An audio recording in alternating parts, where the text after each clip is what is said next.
Au cours d'un cycle cardiaque, les 4 chambres du cœur passent par une période de contraction ou systole et une période de relâchement ou diastole. Suite à ce cycle de contraction et de relâchement des ventricules, la pression dans les circuits pulmonaires et systémiques augmente et diminue.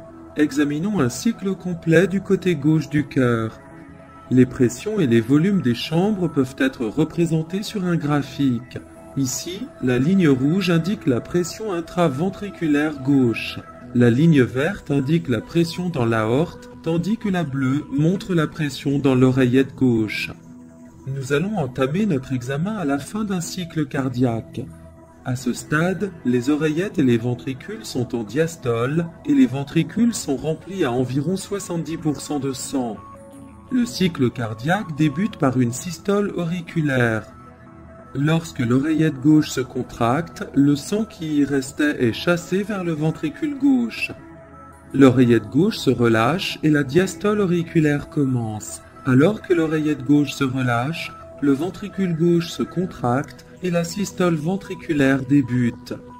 La contraction ventriculaire augmente la pression sanguine à l'intérieur du ventricule gauche.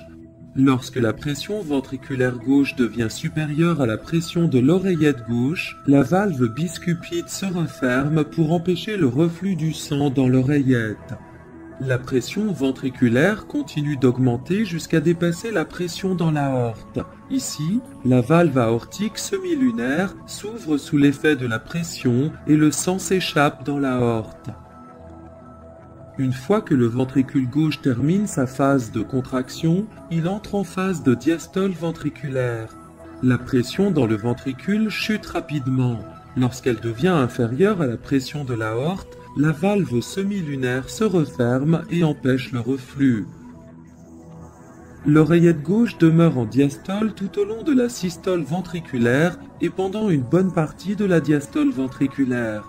Lors de la diastole ventriculaire, le sang veineux entre dans l'oreillette gauche et lorsque la pression à l'intérieur de l'oreillette gauche devient supérieure à la pression dans le ventricule gauche, la valve bicuspide s'ouvre et permet le remplissage passif du ventricule. Ce phénomène se poursuit jusqu'à la fin de ce cycle cardiaque et la systole auriculaire marque le début du cycle suivant.